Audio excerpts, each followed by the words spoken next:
Doctor?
Black History Month is starting off perfectly. Gullum, aka Michael Darby, formerly of Real Housewives of Potomac's lawsuit against Candiace Dillard Bassett for defamation has been dismissed with prejudice, meaning that he can't file it again. So you may recall Michael Darby filed a multi-million-dollar lawsuit against Candiace last year, accusing her of saying some damaging, defaming things on the Real Housewives of Potomac about him. Well, in a statement from Candiace Dillard Bassett's attorney, they wrote this. They said, on January 3rd of this year, after hearing oral arguments from both parties, Judge Fisher of the Circuit Court of Loudoun County, Virginia, dismissed with prejudice Michael Darby's lawsuit. When a case is dismissed with prejudice, it becomes a final judgment and may not be reasserted. In the statement, Candiace says this: I am also grateful for common sense, the support of my family, and my incredible legal team for helping the plaintiff to get exactly what he deserves from me.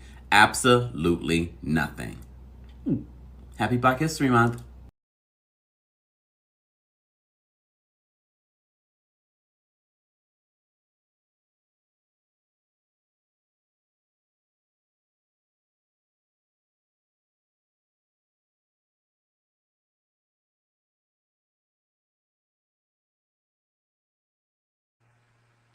Hello, hello, hello. So you guys just watched the video and I wanted to come and talk to you guys about it because I know that I was late to the game, but I'm caught up to Housewives of Potomac and I actually love it because I'm in the Maryland area. So it's like, okay, you're in the DMV, you get to see these ladies of Potomac, right? So they're one of my favorites now.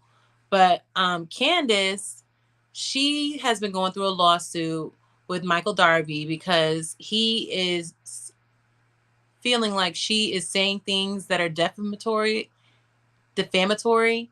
and I could see both sides of this. So he is doing the things that she's saying, allegedly. Allegedly, he's doing the things that she's saying. However, since the lawsuit was thrown out, he felt it was okay for him to go back and sue her when she claimed that he was grabbing the butts of the producers on the show. And we've seen various clips of him like playing grab ass like a little baby, right? So I was not shocked when she started saying that, but I was shocked when he sued her.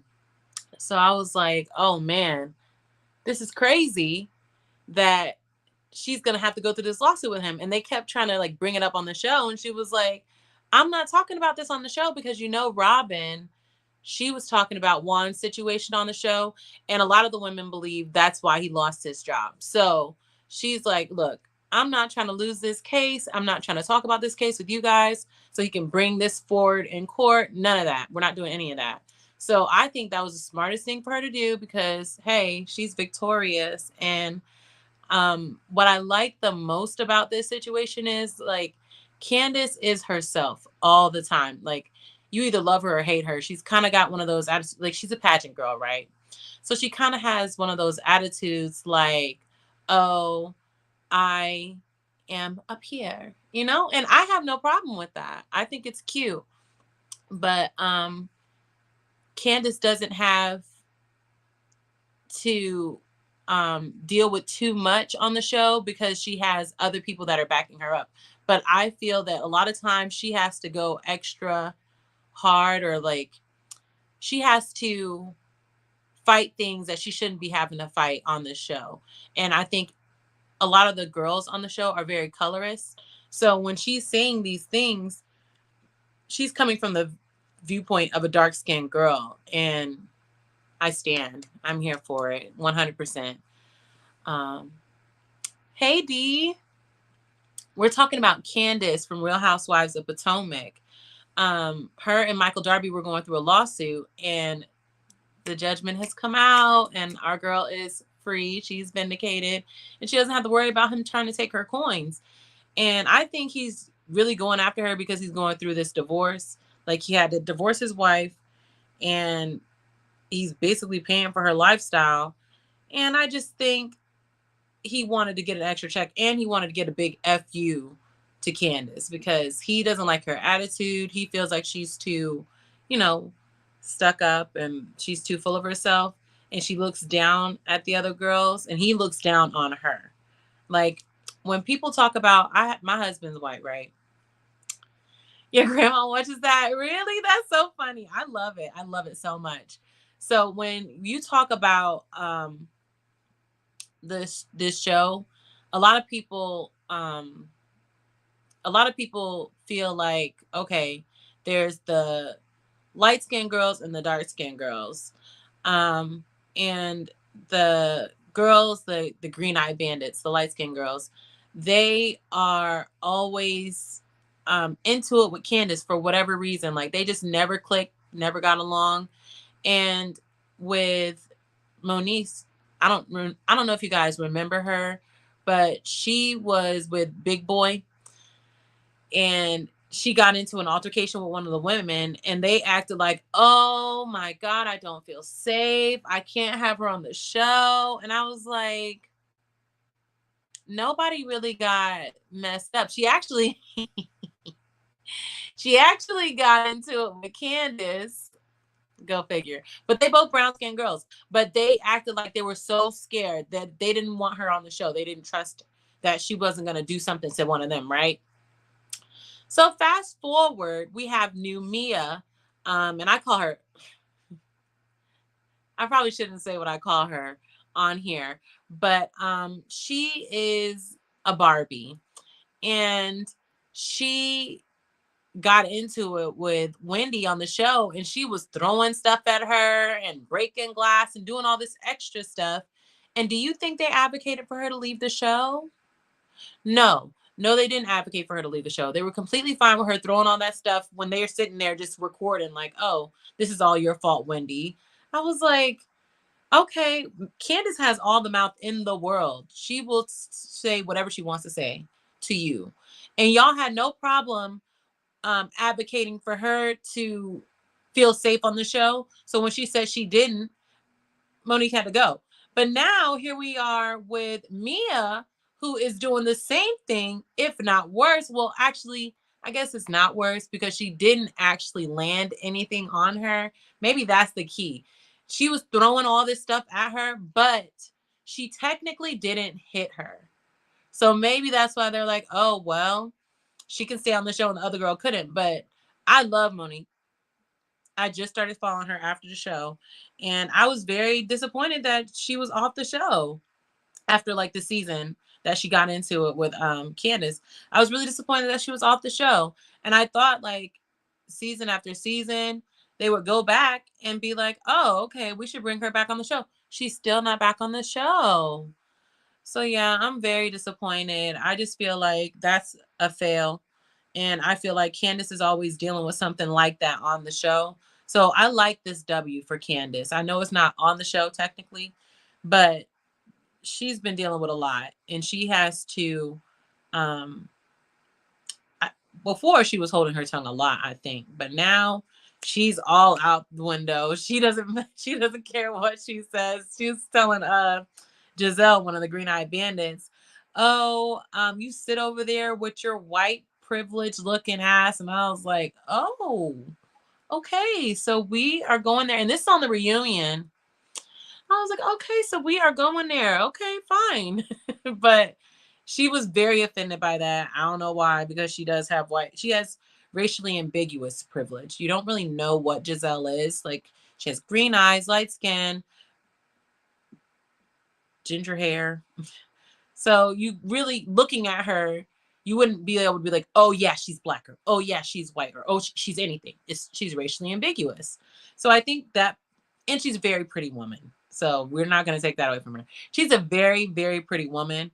So she walks through the world with this pretty privilege, and she's also a mean girl. Like, her sorority sister was telling a story about them back in the day, about how she went to a party at Giselle's house, and Giselle didn't invite her, but all the girls were there, all the sorority girls were there. So she went, and she was like, I didn't invite you, or something really rude. Like, girl, even if you're thinking it, don't say that.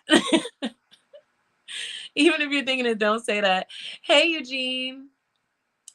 Hey, Frida Green. How you doing? So even if you're thinking that, don't say that. I was like, dang. And the fact is, she was like that in college, and she like that now. She's just a mean girl. She's always got something mean to say. So yeah, I don't really like Giselle.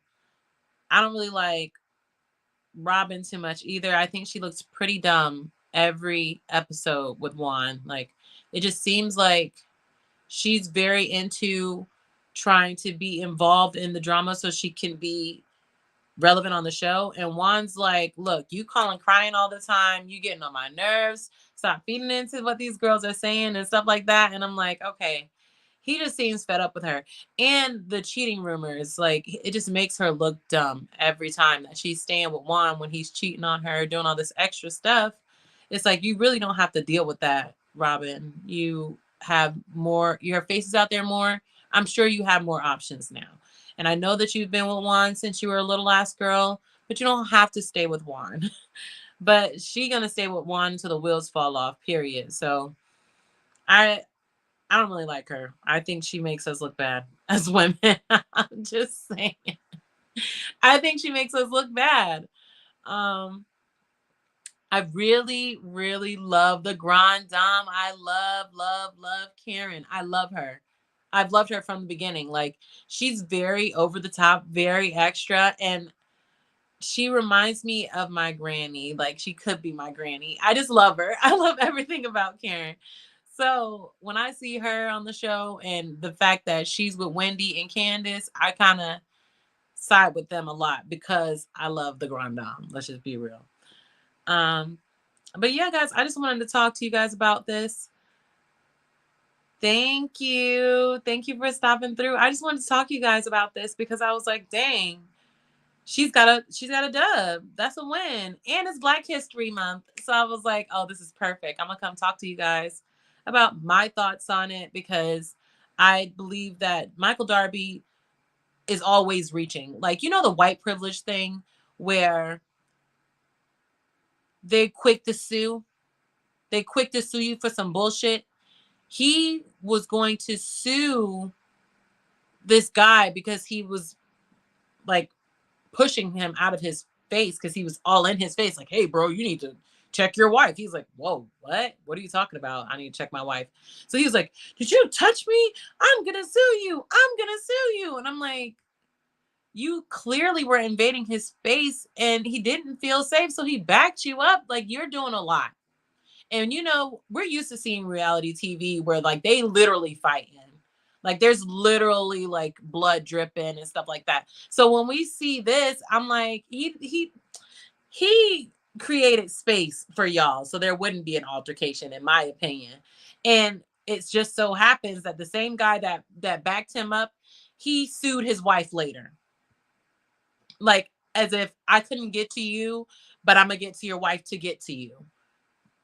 So it felt really good that he lost. I was like, yeah, this was a frivolous lawsuit, and with with prejudice. So he can't just come back suing her again over the same BS. Sir, you ruined your reputation with your actions. You cheated. You're just really creepy. Like, you always playing grab ass on this show. Like, you're not a grown man that's married with kids. Like, it's a L, and it's a L because of you, not because of anything that Candace said. We have eyes, we can see. Hey, Crown Prince. I'm glad you're catching me live. It's always a pleasure. I love that. The pleasure is mine. Yeah, you guys, I just wanted to talk to you guys about that. And then I also want to talk to you guys about another show I love, Married to Medicine, but I'm not going to talk to y'all about that tonight. I'm going to talk to you guys about different shows that I watch every week or so. We'll see. But right now, I just wanted to talk to you guys about that. And I want to talk to you guys about the books that I'm reading. Last month, I read Hold You Down by Tracy Brown. Oh my God, that was such a good book. I like the physical books. Like, I want to hold the book, flip the pages, get lost in it, right? So my sister actually read Hold You Down first. And then she was telling me that it was good. And I was like, okay, well, I want to read it too. So I got it and I was stuck in that book. And I think some of the key things that made me not want to stop reading that book was I hadn't heard the story before. And a lot of times when you are reading these books about life in the hood, you either get this fairy tale story of how they turned their life around and everything was perfect, or you get this extra sorrowful story like he died or he fell off, he got locked up, blah blah blah blah. But this story has a little bit of everything. Like, I loved that book so much. And I could not guess the ending at all. And I'm a sucker for a happy ending. Like, it makes me feel like, okay, it was worth the read because now they're happy and they're in love and la la la. Like, that's me. That's what I want to read. But this one, I didn't get that. I didn't get that at all. And I still enjoyed the book.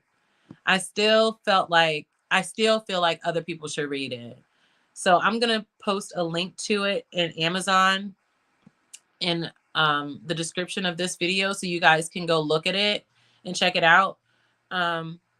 It's a good book. And now I'm reading, let me see, this new Tracy Brown book that I got, because obviously I gave my sister her book back.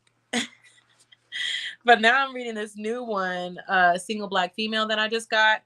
And this one came before Hold You Down. But I'm just into Tracy Brown now that I read that book. I want to see where this is going. So I'm going to read Hold You Down this month. I just wanted to get into reading again. Like, I know that I read for my job a lot. So it made me feel like I don't want to come home and read extra. Like, I have to pour all this stuff into my head for my job. And like, I have to understand it a lot. So it just makes me drained by the time I get home. So now that I'm getting out of the army, I'm like, okay, I can get back into reading just for fun, reading just because I want to. And that is amazing. I can't wait for that. So I've been reading ever since last month. I just started out just like, okay, I'm going to read a book. And when I'm done, I'll find something else to read. And that's what I did with this. I was like, oh, okay, let me look up some more books that are written by Tracy Brown. And I was not disappointed. Like, I'm already on like page 40 or something. And I just got it. So yeah, I recommend you guys check these books out. And we can read together. You guys could talk to me about like, oh, fantasy, I picked up the book. And what do you think about such and such part? I probably have read it. And I would love to talk to y'all about it. So yeah, I'm going to have a episode where I talk about some type of reality TV and then talk about some type of fantasy book, because it's a nice little balance, right? I'm getting a little literature in there, a little black lit in there. And it's Black History Month. She's a black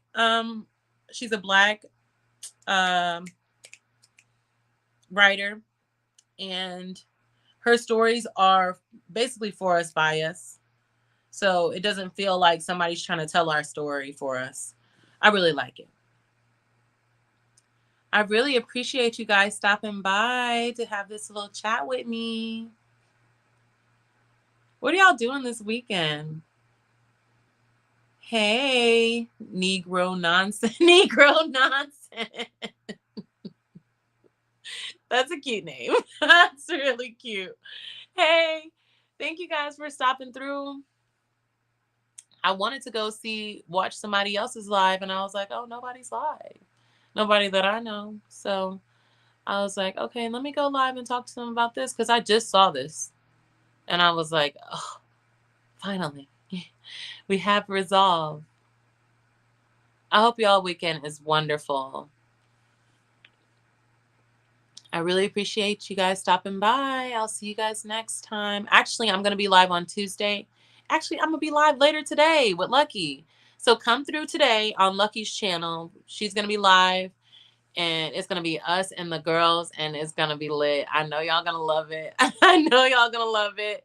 And I know y'all been missing us, but we back, and we not just back. We back, and we about to be on it. We're going to be live. We're going to be making videos. We're going to be working together. I look forward to seeing y'all there, Eugene. Thank you so much. You always support me. I really appreciate you guys, all of you, for stopping through for real. Yeah, so I'll see you guys later on today. It's actually going to be tonight. It'll be 8 or 10. I can't remember. 8 or 10 tonight. And then we'll be on for like an hour or 2 hours, probably max. So yeah, come through. See you guys later. And then I'll see you guys on Tuesday too. Bye.